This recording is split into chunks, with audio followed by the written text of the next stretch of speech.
ایک مرتبہ اللہ کے رسول حضرت محمد مصطفیٰ صلی اللہ علیہ وآلہ وسلم مسجد میں تشریف فرما تھے، اور جیسے کہ بی بی فاطمہ زہرا کا گھر مسجد کے ساتھ تھا تو اس گھر سے حسن و حسین کے رونے کی آواز مسجد تک بار بار آ رہی تھی۔ اللہ کے رسول کی آنکھیں نم ہوئیں اور آپ بی بی فاطمہ زہرا سلام اللہ علیہا کے گھر تشریف لائے اور اپنی بیٹی کو بلانے لگی، لیکن بی بی فاطمہ زہرا گھر میں نظر نہ آئی۔ جیسے ہی اللہ کے رسول بی بی فاطمہ زہرا سلام اللہ علیہا کے حجرے پہنچے تو دیکھا بی بی فاطمہ زہرا سلام اللہ علیہا بستر بیماری پہ ہیں، ان کا چہرہ زرد اور ان کی آنکھوں کے نیچے کھڈے ظاہر ہیں۔ بس رسول اللہ کا حجرے میں پہنچنا تھا۔ بی بی سیدہ نے فرمایا، اے میرے بابا، اپنی بیٹی کو معاف کیجیے گا، آج آپ کی بیٹی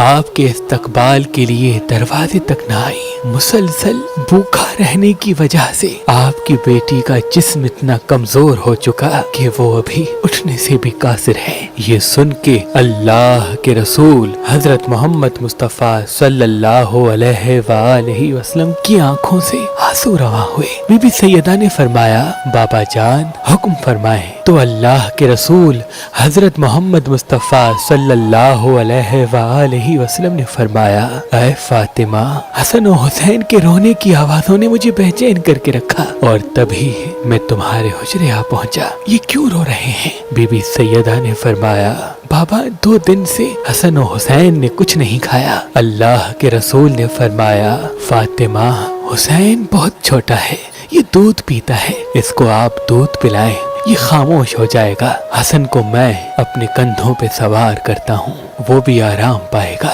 بات جب یہاں تک پہنچی تو بی بی فاطمہ زہرا زارو قطار رونے لگی۔ اللہ کے رسول نے فرمایا، فاطمہ رو کیوں رہی ہو؟ تو بی بی فاطمہ زہرا سلام اللہ علیہا نے فرمایا، بابا، مسلسل فاقوں کی وجہ سے میرا دودھ خشک ہو چکا، حسین کو دودھ کیسے پلاؤں؟ بس اللہ کے رسول نے امام حسین کو اپنی گود میں اٹھایا اور اپنی زبان چوسانا شروع کر دیا۔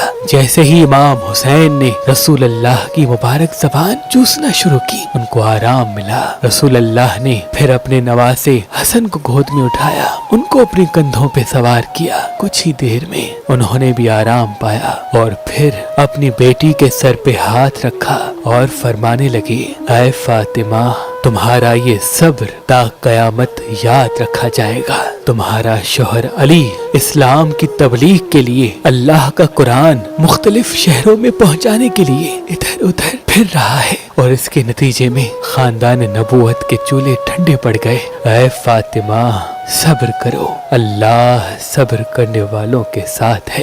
یہ ہے رسول اللہ کا خاندان، جن کو اللہ کے رسول نے باغ فدق، جس کی سالانہ آمدنی اس دور میں بھی 40 لاکھ دینار سے بھی زیادہ تھی، جن سے وہ عرب کے تمام غریبوں کا پیٹ پالتے تھے، جو لوگ اسلام کی تبلیغ کیا کرتے تھے ان کا گھر چلاتے تھے۔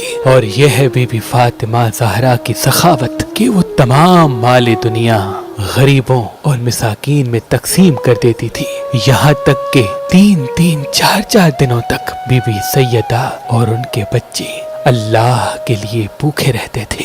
سلام ہو بی بی فاطمہ زہرا پر، سلام ہو امام علی پر، سلام ہو حسن و حسین پر، سلام ہو اللہ کے رسول حضرت محمد مصطفیٰ صلی اللہ علیہ وآلہ وسلم اور ان کے خاندان کے صبر پر۔